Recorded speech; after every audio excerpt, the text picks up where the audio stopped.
Hey guys, welcome back to the Ghost and Friends channel. An incredibly special guest for me tonight. This is kind of a fanboy moment for me in a sense. Welcome Drew Kelson to the channel. How you doing tonight, Drew? I'm awesome, man. I'm awesome. It's always fun to catch up and talk Texas football. Yeah, man. Well, glad you could be here to do it for us. Love doing the late nights, kind of just kick it. We talked about the kids being asleep, just talk a little ball, man. And as a father, you don't always have those moments. And so when they come up, definitely ready to do the same. So once again, Drew, welcome everybody watching. Appreciate you guys. Make sure you're following my guy Drew here on Twitter. Big time Texas fan, not just an ex-player. But before we get into how big of a fan you are of current day Texas football, let's take it back a little bit. All right, you're talking about Drew Kelson coming out of Lamar High School as a safety back in Mack Brown's heyday at Texas. What were kind of your impressions on the Texas program at that time, Drew, and what ultimately led you to choosing Mack and the Longhorns? It was funny, man.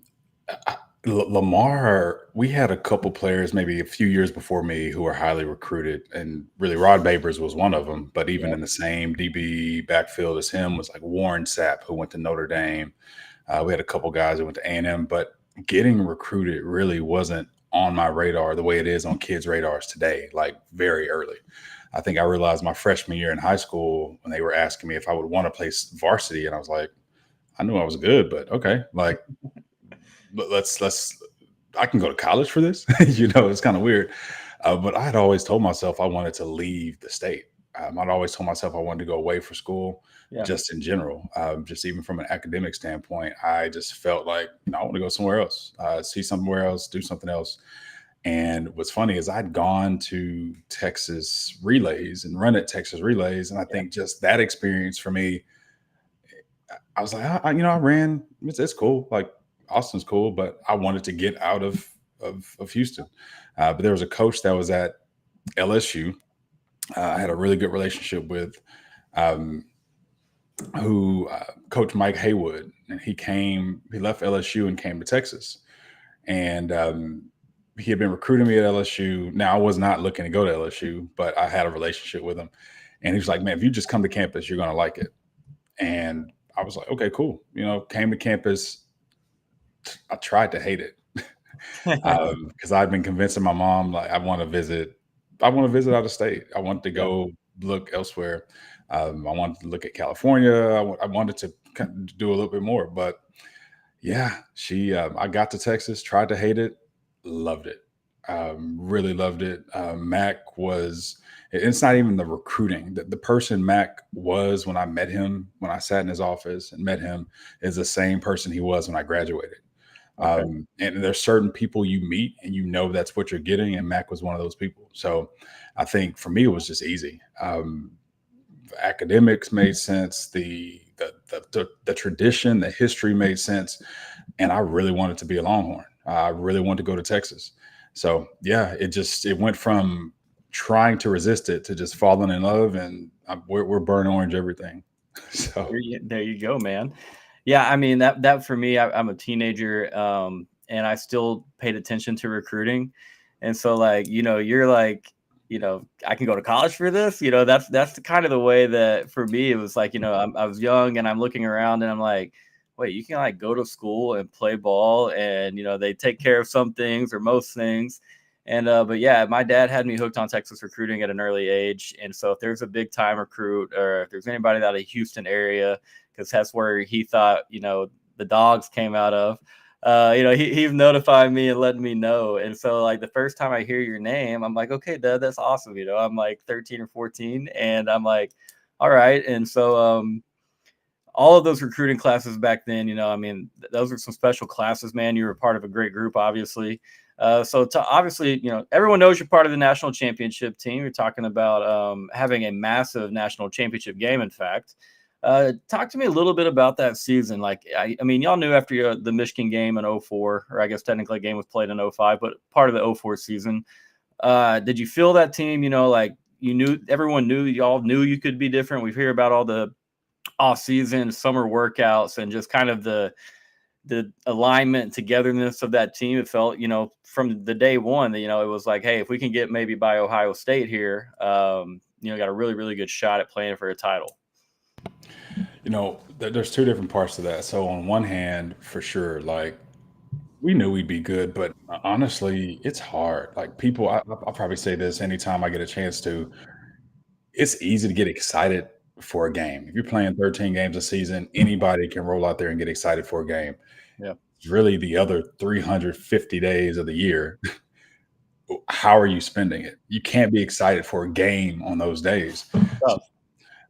That's when you grow close. That's when you're pulling together. That's when you're making sure everyone's focused and you're grinding and you're working and you're doing all those things. So I do think the after the Michigan game, it's one thing to say, oh yes, we can come back and go to the championship, but it was a really intentional day after day after day of just let's get better, let's get better, let's get better, let's push each other. And we were a really, really close unit. Really going into that season. So I think that part of it is just the togetherness that it built, because it's a grind in the off season. I mean, as a fan, it's a grind. I hate the off season. I hate this week. Slow paced beat down. Playing, right? Yeah. But so off season's tough. But I think that's when we really knew we'd be just fine. I think the other part too is, as a player, I never looked at Ohio State and said, "Oh, I hope we can win at Ohio State." We never looked at USC and said, "Oh, I hope we can beat USC." It's just in your mind, you prepare to beat them, you prepare to play, and you go do it. And it's like, It's almost like, am I really excited about it? Because this is what we plan to do. So there's a certain element of what we were doing or during that time where I feel like we probably took it for granted, because we all came there to do just that. And then when we did it, we're like, okay, we did what we came to do. And you look back and you don't realize how big of a deal it is to beat Michigan in the Rose Bowl. First time ever playing against them, first time ever matching up, epic game. You take for granted that, beating Ohio State at night on the road is such a big deal. The defense they had, AJ Hawk, I mean, they had a roster. Bobby Cummings, they had some dudes. But you go and you win that game, you just move on, and life just keeps moving, and you don't get a chance to really wow, that was pretty special. So there are some special moments that happened throughout that year that I think we all remember them, right? But I think as a fan, and especially when you go through the drought we've gone through, the longer you get away from those very special games, the longer you get away from that success and some of those key moments. Beating USC, I mean, it's just, I remember I had a game, we beat Nebraska in the snow on the road. Yeah. As a player, it didn't feel like as big of a deal. When I look back, that is a big deal. Texas beat Nebraska up at Nebraska on the road. There's just so many things I look back on, and it was a fun ride. It's a fun ride. You can't recreate what it does for you. So I just try to live through being a fan now. I'm right there with you guys. Yeah, that's all I got. And that's a cool point of view, because you guys are all that team. They're super young, and you're talking about not knowing really the gravity of winning at the shoe on primetime ABC.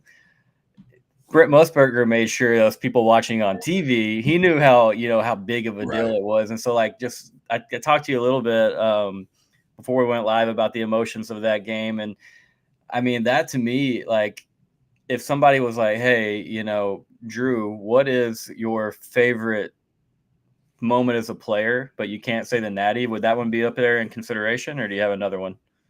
Would the natty be up there in consideration? Well, no. If I asked you what your favorite moment was as a player, but you can't say the natty, I'm assuming that, of course. Dude. Would you Ohio State up there, Michigan? Ohio State's up there. For me, and just from a personal perspective, I mean, Ohio State game was probably I mean, that was the most impactful game I played. I mean, I dropped a pick, I think, in the end zone. It just hit me in the hands. I didn't see it going that game. I mean, there was a couple things that happened in that game. That was my second game playing linebacker ever in my life. So there's a lot of things I was still learning. I was great in coverage, but it was different when you have to come downhill and read everything from 5 yards, even after, a few months of being in the position. So Ohio State being able to impact that game, and that game being such a huge game, a part of a legendary season for us, that's something that, I mean, it still stands out. It still stands out. And I'm excited we actually get to go there and play them next year. So that probably stands out to me more than anything. Nash is asking, you going to make it up there for that one? I said if I go, so I've never been up there to Ohio State. I missed Michigan this year, which I'm fine with. But I've teased over the last several weeks, like, hey, especially after the Michigan game, like, who's going to Ohio State with me? Yeah, I've heard there's some pretty. It was pretty rough the last time they were out there. Yeah, it was. So maybe this time won't be so bad. But either way, I'm up for it, and I would love to go to this game. The last time I was there, I believe we walked out of that stadium and their tight end got death threats. Their quarterback got death threats. It was a crazy, crazy time. But I'll never forget that tight end bobbling that, getting absolutely stuck. Was it said that stuck him? Yeah, it was said G. Yeah, said stuck that guy. That was tough. I mean, and talking a little bit about that game, we'll play a clip from it in a moment. But, dude, you got to give major credit to the defense. Everybody talks about V.Y. to Limas at the end of that game. Obviously, we had to have it. But the defense there, Vince, there were a couple kind of bad picks in that one that kind of pinned you guys against your back there. And y'all continue just to stand very, very firm in the red zone, inside the 30, even a couple times. I mean, what did y'all force? 5 field goals in that game? Or was it 5? Because they had, I think so. But yeah, man, it was crazy because it kind of kept feeling like, okay, the dam's about to break. Like, this could be the moment. And you know what's funny about that game? And it wasn't until you were just talking about it that I remember it. It's like my brain locked back into that game plan. I just recall looking at film, their red zone offense. Offenses just aren't as complicated. They weren't just as complicated then as they are now. Right. But they would just do a standard 3-by-1 set, and we kind of knew what they wanted to run out of it. And it was almost as if they were so used to just running their base offense in the red zone, they completely took for granted how constricted the space was. Right. So in the red zone, we got a chance to play fast. We were coming downhill, and I know they felt like they missed some spots, but I do think we were incredibly, really, really prepared for the red zone offense that day, and we needed it. And we have great DBs too at that time. Yep. So that, we were prepared. I specifically remember that game plan, and they would come out, and we knew kind of what was coming, just based on what they were looking for, especially in the red zone. Yeah, I mean, obviously Troy Smith was a young player at the time, and then Justin Zwick, I don't think that they, he didn't have their full trust, obviously. Thank God. So that makes some sense right there. Talking about as far as running that base offense, maybe just trying to guarantee points, because I think everyone kind of anticipated it was a low scoring defense, because as you said, that Ohio State defense, man, there were some cats all up and down, and that linebacking core with Carpenter, Hawk, and then I can't pronounce the other guy's name right very often, like Schlegel or something along that line, but all of them were like sub 4.6 guys, and so shout out Jamal Charles, had a massive game in that one, kind of in little moments. But when he smacked AJ Hawk, man, on that pick where it looked like Hawk was going to score, and he ran a long ways to get that man down, like, it was a cool game, absolutely. And so with that being said, before we move off that game, we do have to show the clip. You're talking about Texas had just taken a 23-22 lead in this game. Ohio State gets the ball back with 2 minutes, and then this happened. They've identified who the quarterback is, Zwick in the shotgun.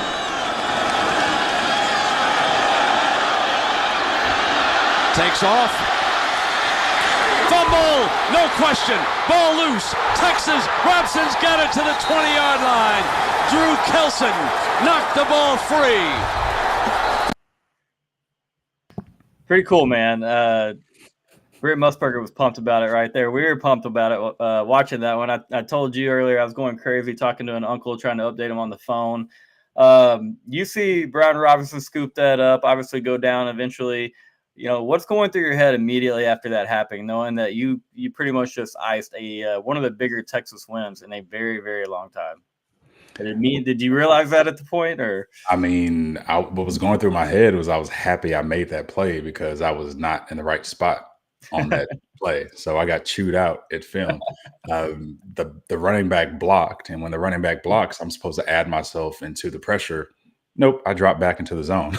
Just kind of, and then when he decided to scramble, I was like, oh, I guess I'll go make the play now. So even though I didn't add myself into the blitz, I still essentially did what I was designed to do on that play, which was to be putting pressure on the quarterback. But it did put me in a position to just not get a sack. I mean, you saw how he was moving. The ball was out there, and you watched DJ punch balls out for that was crazy all that time. You finally have a shot to get one clean and just swing at it. It was pretty straightforward from there. So it was a lot of fun.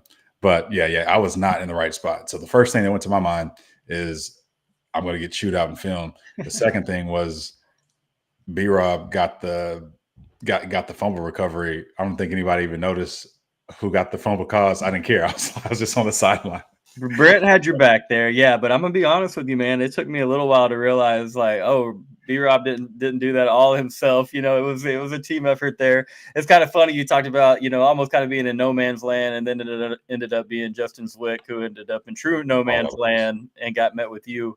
Now, let me ask you this. Obviously, you saw both quarterbacks in that game. That was a big controversy back then for Ohio State. I personally did not want to see Troy Smith go on the field that last drive. To you, did it kind of matter, or was there like a little bit of a sigh of relief when Zwick got out there? Because, I mean, not that Troy was cooking you guys or anything, but to me, their offense seemed a lot more dynamic with him on the field. No. I mean, if you watch film, you watch the game, Troy Smith was better. Yeah. The fact that they wanted to do this, shuffle thing was a bonus to us. Right. The best part about it is they assumed Troy was the biggest threat from a running perspective, but they thought Zwick was a better passer. For us, it did not matter what type of passer you were. We had the best DBs you could imagine at the time. We wanted Zwick because we felt great about that. It's just when Troy Smith uses his legs, that was scary. So, yeah. I mean, you saw the next year, Troy Smith was a damn good passer. Yeah, he was. So it had nothing to do, like, he was a great player. He was a great player. So as a player, at the end of the day, I mean, you can talk tough and say you want to play against the best competition all you want, but when you're trying to win a game, I mean, the wrong player being in at quarterback, you'll take that all day because you already know how you're going to handle it. So it definitely felt like the wrong guy was in. It definitely did. And what you said, good for us. The ball that Troy Smith threw down the left sideline to Santonio, I mean, that was a dot. You know what I mean? And you kind of had, like you said, when he's a threat with your legs, you have to honor that. And so it kind of can change coverages up at times. So I definitely, I've always kind of wanted to ask that because, I mean, as a fan, I definitely didn't want to see 10 run out there again. I was cool with Zwick. And it kind of ended so fast too, and then Troy was in the last game of his career. Like Troy took over, I think, after that game. Yeah, and people don't realize, like, that was such a that Ohio State team was really, really good that year. Smoked Notre Dame, I think, maybe in the Fiesta Bowl. I don't remember what it was, but they were loaded, offense and defense. Yeah. A really good team. That's the team that should have won the national championship for them if they didn't lose. I mean, that team had the roster, especially on defense, to win one, but they lost all those guys the next season. Yeah. Talk a little about that 2006 season, if you will. You kind of had the early season ankle injury, if I can remember right. Ohio State came to town, talking about a number 1 versus number 2 matchup. But before that, I mean, like, yeah, you just won a natty, and from the way you talk, I don't think you're ever the type of guy that was like, oh yeah, we're about to just walk and go here and go back to back. That's not the game. Did you have a lot of confidence going into that season, even though, you had a young Colt McCoy coming in, because you had a ton of talent left over, obviously, from the natty team? Dude, that was the first time I had a full off season at linebacker. I mean, I moved to linebacker after the spring of my freshman year. So I did spring at DB at the end of spring camp. Chiz called me in and said, "Hey, you're one of our best DBs this spring. Like all 7, we had so many guys at DB." He said, "Are you willing to play linebacker?" It's like, "I just want to play, coach. Yeah. I want to get my best guys on the field." And so my first time putting on pads and playing linebacker was August before that season. So going into the 06 season was finally like, okay, like I have a full off season. I was flying around. Like I felt great.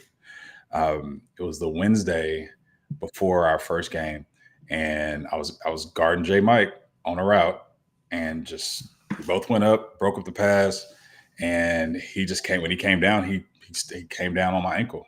Oh, okay. It felt like it broke. Yeah. It sucked. But yeah, I had a high ankle sprain, and that did far more damage than I thought it would do when it first happened. When I played basketball my whole life. I had plenty of ankle sprains, but not a high ankle sprain. That was just different. Yeah. So I was out for the first few weeks of the season. I actually missed that Ohio State game. That was after being the starter all off season, excited, planning on it, just ready to fly around. Yeah. I'd learned how to get off blocks by then. It was just a lot of good things. But then I finally came back, but I came back because we had someone else get hurt, and I was like the 4th linebacker off the bench. So I came back as depth. I wasn't 100%, and I did feel like, looking back, should I have taken, or did I need a little bit more time to really be more effective as a linebacker? Yes. There are times where at practice you can get away with things, but in a live game, when a running back's running to you in open field, if you can't plant and break or plant and tackle or plant and shift directions the way that you want to, it's really tough. So I did feel myself. My ankle sprain got to the point where it never fully healed. It wasn't. It just I never had the mobility I had back. Right. It may have been good enough to not hurt anymore, but I never had full recovery on just agility, mobility, being able to plant and get out of it, just because I didn't give myself enough time to fully recover. So that was a frustrating season for me, but for the team, we were great. We lost that Ohio State game, and then we just rolled from there. So the 06 season was great. Colt had a battle that season. Brought in a 5-star quarterback who's supposed to just take over the reins. But Colt was icy. He had great touch on the ball, great rapport with the players, great leadership, just showed up, did everything he was supposed to do, no ego whatsoever. And yeah, he earned it. And you see how great he is and how great he was. So, a lot of fun to watch, man. And it's tough, those high ankle sprains, man. Because exactly, I played a little bit of basketball in school too, and it's the same thing. Like you just don't give it the proper time because you're so ready to get back out there. And yes, it seems that same for me. You're a little bit better athlete than me, I'll give you that. But the mobility, the agility, it never all came back, man. Just like a little half step slower. And but yeah, Colt was insane, man. To come in there as a freshman, kind of to follow in the footsteps of Vince and then light it up. If Colt doesn't get hurt there in Manhattan, there in, I guess, November, you think there's a chance that you guys play for another title? Because obviously I'm talking about, we lose back-to-back to finish our regular season, but Colt wasn't, in my opinion, fully healthy for that Aggie game. Hook'em CB, RIP Jevin Sneed. That season, what's so funny about that game? I remember Chiz telling us about that game, like going into that game. Chiz was like, if y'all can just, almost like, if we can just get through this game, if we can just get through K-State, we'll be fine. Like, just guys, we got one more game. We have a bye week before A&M. Let's just get there. And I look back, and on one hand, we feel like, okay, we're talented enough. We should be able to go on the road and win this game. Yeah. But then you don't anticipate the adversity. You don't anticipate your quarterback getting hurt and having to play your backup. Very early. Yeah. And I think the frustrating part about that is the quarterback had nothing to do with whether we won or lost in that game. At the end of the day, our defense gave away too many points at K-State. So that season was frustrating. You can lose to Ohio State, but when you lose on the road to K-State, they storm the field. you go to the locker room and they tell you to come back out to sing the eyes because we went to the locker room. We lost 7 games when I was in college, and that one is the one that hurt more than anyone else because we were on the brink. It was frustrating. It was cold. I felt like we couldn't stop anything. Yeah, I lost 7 games in college, and that one is one of the most frustrating games I'd ever been a part of.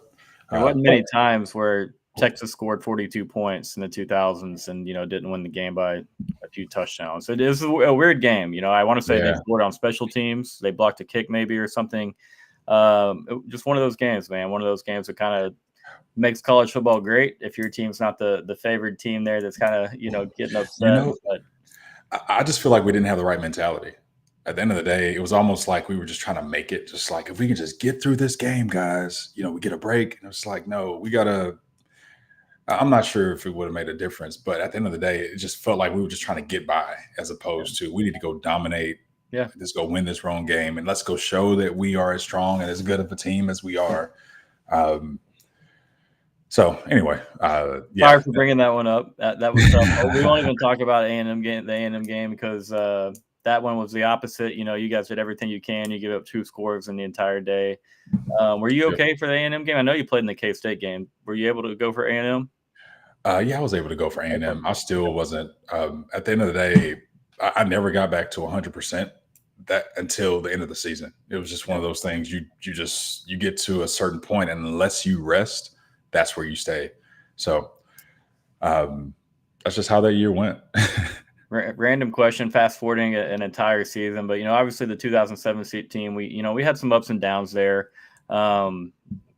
Another loss to the Aggies in that year, but then we go. I guess it was a Holiday Bowl, and I remember Rudy Carpenter talking a little trash, kind of leading up into that game. You had a sack that night, didn't you?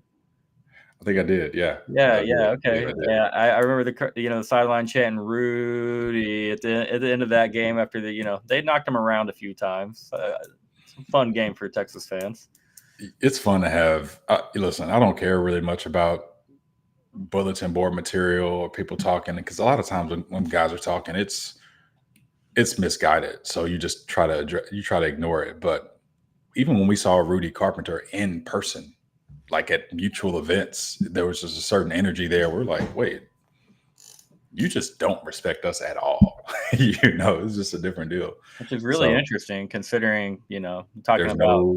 There's no bad blood. Like, what's that about? Yeah, back-to-back Rose Bowls. I thought we won the Alamo Bowl in 2006 after a weird finish. And then it's not like the 2017 was a slouch, especially when you look at what Arizona State's done in their history. But yeah, throughout your playing time, if you don't mind talking a little bit, what was Mac like? You talked about Mac a little bit earlier, but what was Mac like in your life? And then also, a lot of us are athletes, and I coached a little bit as well. And it seems to me like players always have, maybe one coach or a staffer, trainer, somebody that they're kind of looking to when something goes really well, maybe to celebrate, maybe just for reaction. Maybe it's, whatever it may be.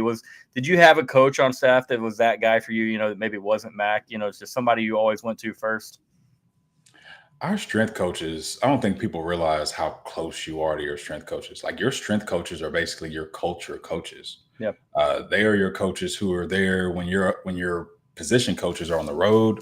They're your coaches who are grinding with you and pushing you and driving you throughout the off season. They're the ones you likely go to. I mean, they're your disciplinarians. They're doing it all. Yeah. So it was probably just our strength staff in general. Our strength staff gets to know us inside and out, psychologically, like what makes us tick. So those are probably guys I think everyone celebrates with. Mac was locked in on game day, but Mac was always approachable and always cared about everything beyond football. I mean, how's mom? How's grandma? I mean, he is consistent. There's certain things he does that just with a certain touch that people just don't do. I mean, handwritten notes and all these other things that Mac did are great. But as far as coaches go, I played different positions. So I played. Mike Haywood was my coach my freshman year. Was with Akina for about 2 weeks, and then Selvin got hurt, and they moved me to running back, and so I was. I was 04, right? You got a couple carries? Yeah. I got a few carries. I'm pissed off Uncle. I let this guy rip the ball out of my hand because I was kind of rolling. I had like 3 carries for something, and then this safety just yanked the ball out of my weak freshman hands. So yeah, It happens. but no, it was yeah. So I moved different positions. So Haywood, but what's cool about my freshman year is being with said B. My freshman year, that's another thing you just don't realize, right? You're with a great, like you're spending time in the room every day, seeing how a great player prepares. Because I knew I wasn't touching the field. Like no one was taking said B's carries. You know, so it was just Senior year, yeah. it was just a different year. But yeah. But Chiz, I had Chiz for 2 years, and Chiz probably for me, from a life perspective, there's things that he said and things that he would impart on us that just kind of stick with you, right? Certain things, never let him see you sweat. Like it's just little things that he was just really good, and he would always tell us too, I'm not the coach I used to be. He said I'm actually nicer and more considerate and empathetic than I used to be. Apparently Chiz used to be pretty tough, but I think by the time he was coming through Texas, he saw he really was a great players coach. And it's pretty cool for Gene. He 2004 Auburn went undefeated. Then he gets hired as the DC at Texas and doesn't lose a game in 2005. So for a minute there, I was like, is he ever going to lose another football game? And I liked watching him kind of, there's a lot of kind of shifting and late shifts with the defensive line, some different odd fronts that I liked. I was an offensive guy, but I love, physical, aggressive defense, and watching Texas during the 2000s, you saw a good bit of that. So let me ask you now, we talked a little about your time there. When you think about, maybe the attitude and the mission that you guys were on, obviously as y'all went and won a natty and then, prepared to have several other good seasons while you were there, do you see any similarities between this kind of current era of Texas football under Coach Sark, with what you guys had under Mac? Obviously it's a different game and a different time, but as far as just the mindset and the kind of togetherness that you kind of talked about earlier, as far as culture goes. Yeah, I think first of all, Sark is doing a master class on how to create a team in this environment, from an NIL and portal perspective. You just have to assume some guys they're not all in on the school. The one thing about the guys I played with, first of all, my entire class, we were all from Texas. Same class. My entire class. And I think we had a small class. We were 13 or 14 guys, but we were all from Texas. We're pulling players from all over the country now, both whether it be the portal or as just recruits out of high school. The fact that Sark still prioritizes in this environment, I want guys who want to be here. I want guys who see the value of being a Longhorn. I want guys who, when they think about quitting, when they think about not showing up for their teammate. And the real risk is if you're cut from the team, or if you're told like, hey, you're just not going to play here, it has to hurt to leave Texas. You can't have a roster of guys where Texas is just a commodity and they can just go leave Texas and go somewhere else. So when you get guys who want to come to Texas, who want to be a part of this, that means they're going to show up those other 350 days of the year that they're not playing games, because they want to be a part of it. They want to contribute. They want to be in that stadium at DKR and contribute and perform and be on TV and be what it's like to be great at Texas. They value that. And so I do think Sark has been able to create that culture, because for us, we were all from Texas.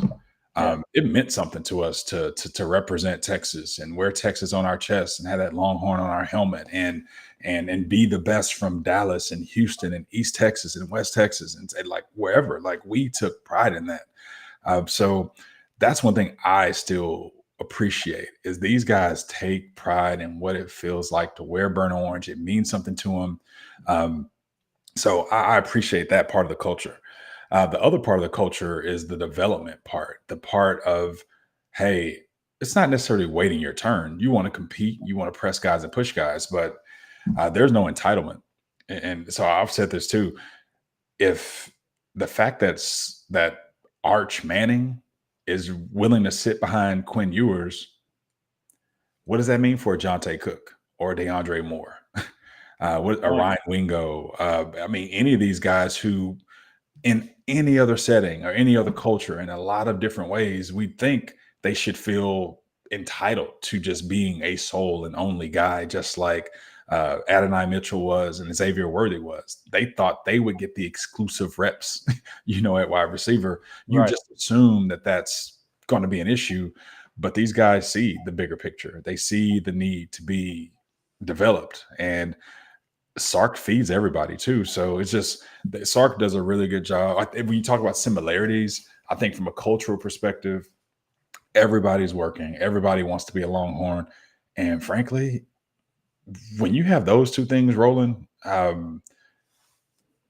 everything else takes off. Everything else takes off. And Sark specifically is just completely different in schematics and everything else. But I think the culture and everyone wanting to be a part of this program and it meaning something to not be able to be on this team. I'm glad it means something to be a Texas Longhorn again. Yeah, no, absolutely, Ingrid. We all love being a Texas Longhorn, I believe. Really well said there, Drew. I think that, Texas is always going to, recruit. It's going to recruit well. We've seen Texas recruit well under Charlie Strong, Tom Herman, obviously Steve Sarkisian. They're going to have good recruiting classes. Now, that's not to say that some are, obviously better than others. And Sark has done a lot better job in the trenches, of course, particularly O-line recruiting has been out of this world. But yeah, I mean, when you have the culture and development, like that's going to take you a long way at Texas because you're going to have the talent. But, something that Mac made it look very easy, and then we kind of got lost in the, abyss for about a decade. Did it shock you as an ex-player seeing the, just kind of how low Texas could get at times? It did. And I think, I think the reasons why I thought it happened. So for instance, it didn't shock me once I kind of saw it unfolding. So I think the thing is, once you experience success and you have your defensive coordinator leave, and I experienced that. I experienced Greg Robinson leaving, Chiz coming in and it being fine, right? We had Chiz for 2 years. Right. But then I felt like Chiz left to take on another opportunity. Awesome for him. We were scrambling. And when you start losing coaches, when you're doing well enough to where your coaches start leaving and going to other opportunities, who are you going to be and what's your identity? So I do think there was a combination of, Mac was definitely more of a CEO type coach who knew how he wanted to hire his staff and how he wanted his offense and defense to look. And he made sure he had ownership of that. At the same time, when those people left, how do you replace that? So it's like, if you don't have ownership of your offense, of your defense, or just full ownership, it does change things. So I do feel like that part of it was really tough because as we lost coaches and as we tried to change and re-identify who we wanted to be, it just didn't stick. We weren't clear on it, and you got to have the personnel to match the schemes, and it just fell apart. I definitely know it wasn't complacent. I just know Mac ran out of time. Let's call it like that for him. But yeah, if you ask me, I would have taken Mac 10 more years than go through the 10 years we went without him. I think we're safe to say we don't look like the way that we did at times. There was a lot of things that happened, but no, what you're saying is very important. It's a sign of a good program if coaches are, being, bothered or pestered about taking other potential gigs. That's what it feels like to us. Stop bothering our coaches. But to me, that's one thing that Sarkisian has been so good about. The continuity, the coaching staff, the carryover. Obviously lost Bo Davis to his alma mater in LSU. Coach Choate went to Nevada to take a head coaching job. And so, Choate was very, very highly regarded. Obviously, everybody knows about Bo Davis. And so part of me is like, hey, we got to nail these hires. We got to get these right. But for the most part, especially on the offensive side of the ball. I mean, it's got to be huge for recruits, obviously for the team and all the, the alignment, culture, and everything to have these guys there, day in, day out for several years. I love Sark, man, because every time we question Sark has a plan, right? Like when he was putting this staff together, he's just piecemealing guys. Like he's literally just, I want this safety coach. Blake, I was happy Blake got the gig, but I was like, oh, what's going on here? But what I do think I appreciate though is that Sark understands how to build a culture, regardless of where all these coaches came from. He built a staff and a culture of how they're going to connect, how they're going to deploy their offense, how they're going to deploy their defense. But what he's done every year is anytime he's seen a gap, we didn't tackle well when we went 5-7. We haven't had tackling issues. I feel like we had tackling issues every season before Sark got here. Yeah. I mean, CD Lamb in 2019 versus Oklahoma, did that kill you? I mean, you watched us tackle in that game, and then even in 2021, Kansas scored 55 or 7 or whatever at DKR, bro. Like that has to hurt you to your core, man. Bothered us. So that first season under Sark, it was like Sark was like, "Oh wow, we're bad at tackling," and it was almost like he couldn't do everything about it. But once he realized it really needed to be addressed, next season we addressed it. Anytime we needed to address so then Gary Patterson comes in and helps us address some things on defense. Yeah. Then our DBs. So we haven't been able to get edge pressure like the way that we want, and we still this year. I mean, Colin Simmons is looking amazing, but we still I can't wait till we can really start teeing off and really get into some quarterbacks. But then our DBs last year, so every year as fans, when we say against Washington, man, we're not good at DB, or we're just not good at this spot, or we're not good on defense at this, or I know Paul Wadlington really, I remember going into the Washington game last year, Paul Wadlington, who's on InsideTexas.com. Yeah. I mean, Paul was like, we have to roll out another defense. We can't just do what we've been doing against Washington. I got to think with all this time, we're going to roll out another defense. We didn't. Nope. And we saw the way that game went. And I think this offseason, we're just like, sorry, dude, we couldn't roll out another defense, but are we going to do something about it? And I think we've already done something about it. So one thing I like about Sark is we can trust in the offseason. He's going to see what we see. If he can address it during the year, he'll address it. But anytime after the season, he's done a really good job of just making sure it's position by position and even schematically on defense and offense. He's versatile, and he'll make sure that he fills in whatever gaps hurt us the year before or the game before. No, absolutely. And I mean, and if you look at recruiting, 2021, we're really struggling with the offensive line. Now look at our offensive line, look at the talent that was quickly added to that room. Quarterback, no offense to Hudson Carter, Casey Thompson, but my Lord, man, we're talking about Quinn Ewers, Arch Manning, Trey Owens, KJ Lacey, Diabell. And you could probably have a few others if they wanted to be in the boat. Obviously numbers is a thing, but the point is everybody wants to play for Steve Sarkisian right now. It seems to be that way. Texas is definitely kind of back to being a very, cool school, not just in the state, but nationally, like you mentioned a little bit earlier. It is crazy to me that, I shouldn't say crazy, feels awesome, but the fact that we're going in and just taking kids out of Florida, it helps that Florida and Florida State are absolutely in the mud. We just pull a Zealous Hicks out of Georgia, for the 2026 class. And, it makes me feel pretty dang SEC where we're able to go into those schools and win some of these big states rather, and win some of the big battles with those big, long time standing powerhouse SEC schools. It almost feels too good to be true, man, because you're talking, like you said, 2021 is not that far long, not that far in the past. And we really, really struggled in a lot of aspects of the football game. Had a lot of drama, obviously throughout the season, off season. It felt like almost felt like a little bit of a bad dream. And now here we are on the flip side of it, short time down the line. So for this team, brother, what are your expectations? Is it title or bust? Do you want to, you need to see us win a playoff game? What are your thoughts there? First, I mean, it's hard to, I'm going to sound like Tom Herman, but it's hard to do this year in and year out, day in and day out, and just guarantee you're going to win. I mean, there's just too many things that can go wrong, injuries and everything else. So when it comes to expectations, I don't even look at the necessary results as the goal as much as I look at the process and how we're approaching the game and how we're positioned to win every day, year in and year out. So when I talk about this season, I'm crazy enough, and I did the same thing last year. I'm crazy enough to say I think we can go undefeated. We have the talent to where we should be able to win every game. I refuse, because even as a player, I would refuse to concede.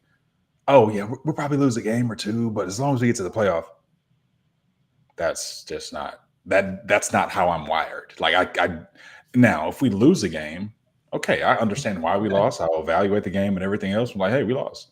So, but I will never concede that we're going to lose any game. Now, listen, not with this roster.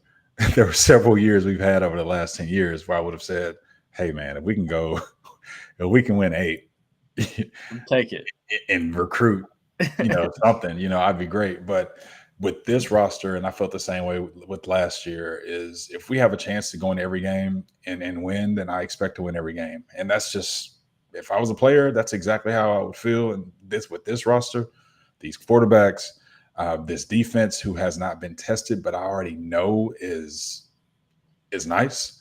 I expect us to go out and find a way to win every game with our depth, with our talent, with the way we're coaching, and with the way these guys show up with each other. And that's not because it will happen. It's just because as a player, I don't see how they feel any different. And that's just the mentality that's what I expect them to feel. Yeah. I mean, it definitely, you look on paper, you look at, you're talking about having Quinn, who's pretty far into his development and his career. Obviously, a lot of history with Sarkisian now. A very, very good offensive line, a defense that seems not, I won't say they're overachieving, but there were some Texas fans who are a little bit worried about the defensive line. We've got a ton of bodies on defense that we can throw at you, man, at every position. I thought Anthony Smith looked really, really good at linebacker there in the second half of the UTSA game. Yeah. Boy, it's going to be a player, man. And so a lot of things to be excited about, obviously. It's really, really hard to just look across the SEC and see some of the other quarterback and coaching combinations. And you just look at it and, I like what we have better. We did have a little bit of a favorable schedule in the SEC. Yeah. But at the same time, Oklahoma and Georgia back-to-back's not easy whatsoever. Hey, man, real quick, we got to rewind a little bit.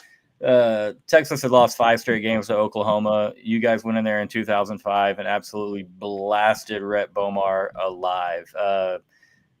Y'all sent Rhett Bomar packing that one. I almost felt bad for him. 45-12 Texas win.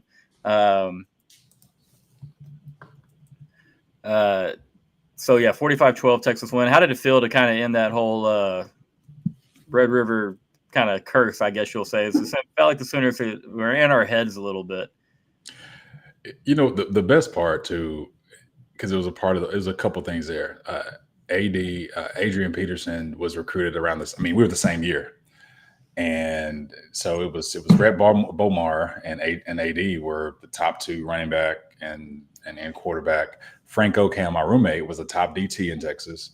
I think that year was the top safety in Texas. And so we all had gone to camps and seen it, and just you're having this conversation and you hear Rhett was one thing, wasn't really too concerned about that. But AD was like, I want to go to OU because I want to win a championship.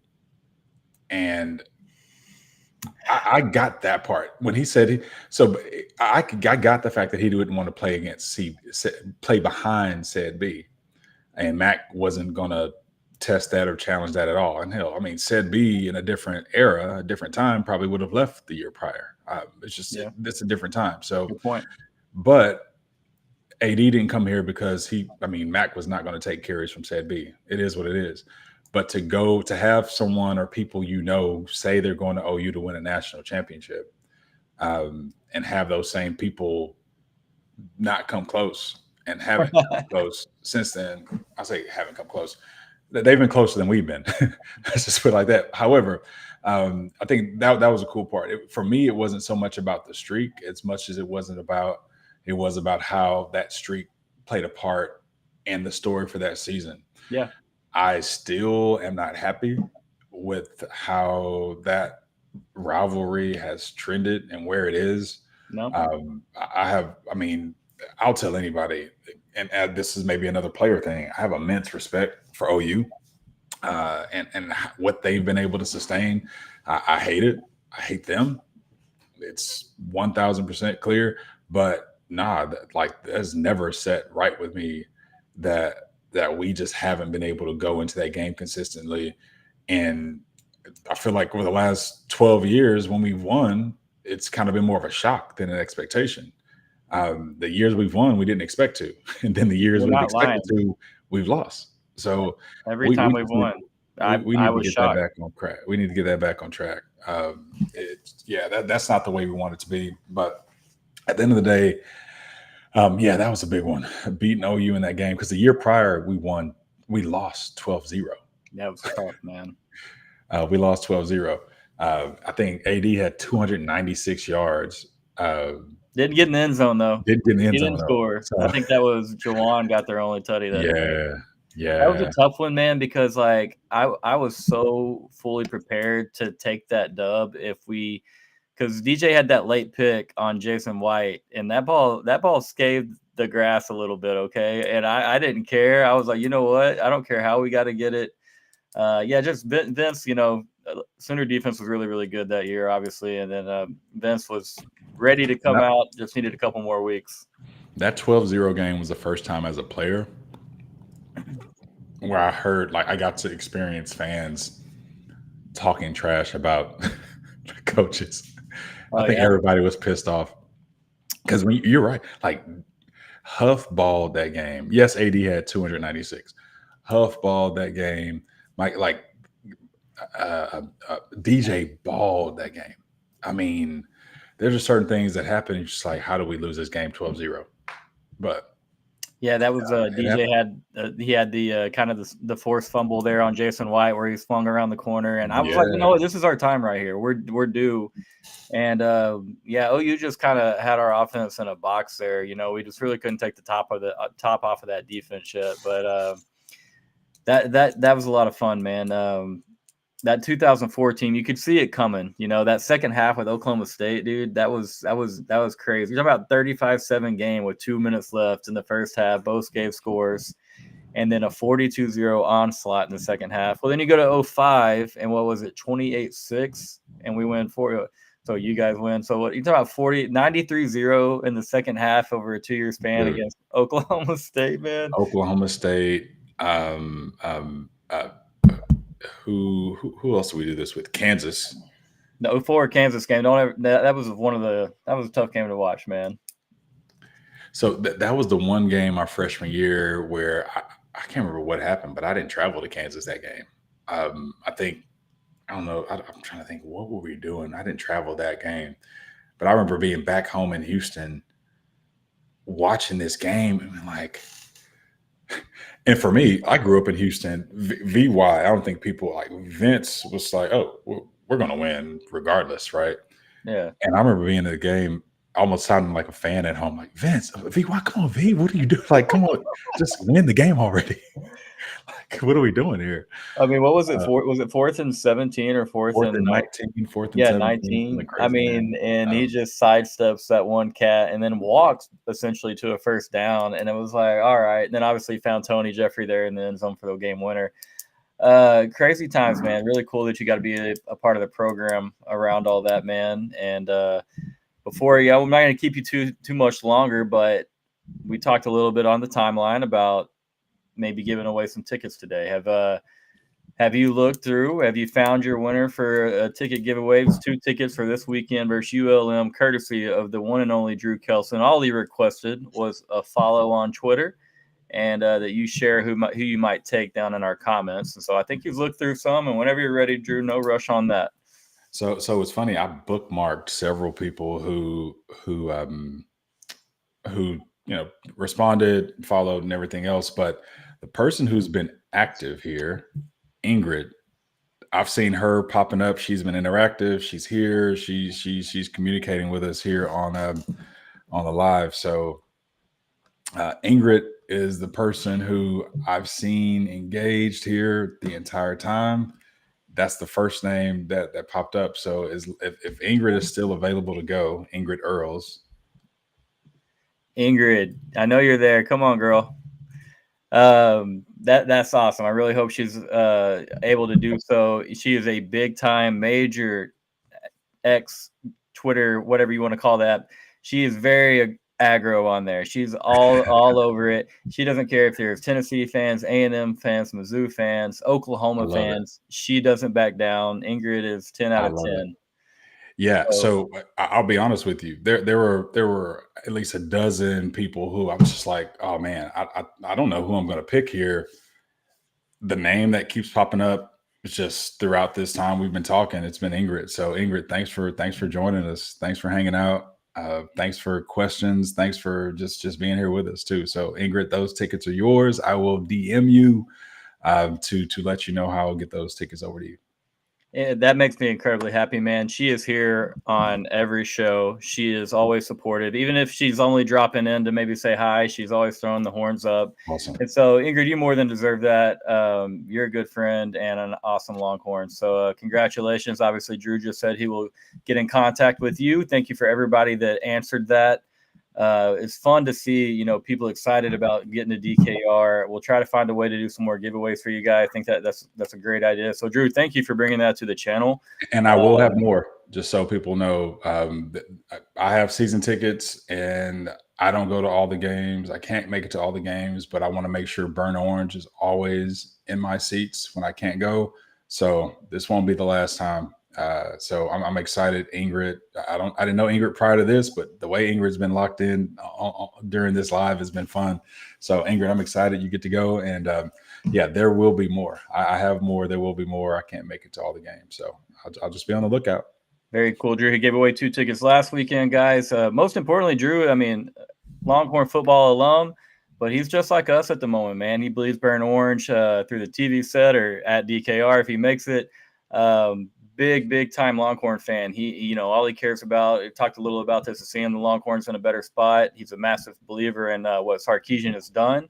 And so, yeah, y'all go follow him on the timeline. Check him out. Got great football opinions. He's on Inside Texas. If you guys ever hang out over there, you can catch him lurking around there, commenting every now and then. And I really wanted to say thanks, Drew. It was awesome to have you here with us. Everyone in the comments, guys, Ingrid, Nash, Matt, Chris, you guys were all over it. This is as fun as much action as we really had in the comments. And so a lot of Texas love, a lot of good memories, man. And my boy Nate went last week. Nate Gunderson went to the game last week. That's the great seats. All right. I'm excited for Nate to go. Hope it was a great time, Nate. Fun game to watch for sure. But yeah, man, can't say thanks enough, Drew. It means a lot. Obviously, bleed Burnt Orange, got the Longhorn tattooed over my heart right here at a very early age. And so to have you on, man, it's a banner moment for my channel. And thank you for the help. And sign us off, man. Tell the people good night for us. Hey, everyone. Hey, this is a fun year. Enjoy the ride. What Sark is building, he is building it to where we're going to continue to experience this type of potential each season. So enjoy the ride. Don't get too high. Don't allow yourself to get anywhere too low. This is a fun time. We have great talent. Let's stay connected. Make as many enemies or friends as you want in the SEC over this year. This is an inaugural year. Let's have some fun. But yeah, let's stay locked in as Horns, and I'll be looking for y'all on Twitter. I'll be responding. I follow back my friends. I follow back Longhorns primarily on Twitter because of Longhorn football. So thanks for having me, man. I appreciate you having me, and I look forward to continuing to catch up with you guys on the live. Yeah, man. Welcome back anytime. Hey, go show Drew some love. If you're watching on Twitter, go to my profile, hop in there and find the link in my bio. It'll take you to the channel. Like this video. He was an awesome guest. Would love to have him back. And please subscribe to the channel. Doing a lot of cool things, trying to have a lot of different guys on. Had a great interview with Gunnar Helm's dad yesterday. Fun little insight on obviously one of the families involved with Texas football at the moment. Drew the man on tonight. And a lot of other cool things playing. Some recruits, maybe some other NFL or Longhorn alumni that are playing in the NFL at the moment. So go show some love. Like this video for Drew. Subscribe to the channel. We got to talk Drew into coming back. All right, y'all have a blessed night. Hook 'em Horns. We'll see y'all next time.